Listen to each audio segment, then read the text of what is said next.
Hello friends, sensitivity શું છે તેના વિશે તો આપણે જાણ્યું. સેન્સિટિવિટી થવા પાછળના કયા કયા કારણો જવાબદાર છે તેના વિશે આજે આપણે જાણીએ. સૌથી પ્રથમ કારણ છે દાંતની અંદર રહેલો સડો.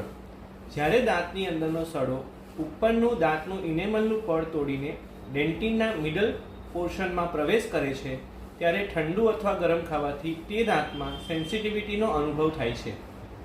બીજું કારણ છે, અગર વ્યક્તિ જો બહુ ખૂબ ઘસીને અથવા તો હાર્ડ બ્રશ વાપરતું હોય અને હોરિઝોન્ટલ બ્રશ કરતું હોય કે જેના કારણે દાંત અને પેઢું જ્યાં ભેગા થતા હોય ત્યાંનો પોર્શન ઘસાઈ જાય, તો એવા કેસમાં તે દાંતમાં અથવા તો ઘણા બધા દાંતોમાં સેન્સિટિવિટીનો ઇસ્યુ આવી શકે છે.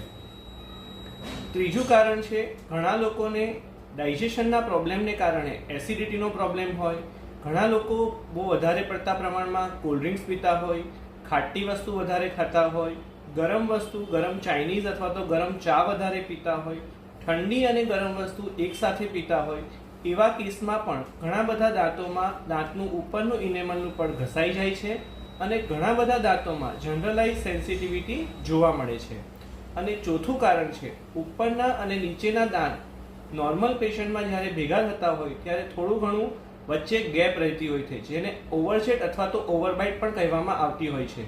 જો ઉપરના દાંત અને નીચેના દાંત એકબીજા સાથે કન્ટિન્યુઅસલી ઘસાતા હોય અથવા તો ઘણાને રાત્રે સૂતી વખતે દાંત કચકચાવવાની હેબિટ કે જેને બ્રુક્સિઝમ કહેવામાં આવે છે એ હોય, તો એવા કેસોમાં પણ જનરલાઇઝ સેન્સિટિવિટી જોવા મળે છે. હવે આ દરેક કિસ્સામાં તેની શું ટ્રીટમેન્ટ હોય તેના વિશે આપણે આગળના વિડીયોમાં જોઈશું. અમારી ચેનલને લાઈક કરો અને સબસ્ક્રાઇબ કરો. Thank you.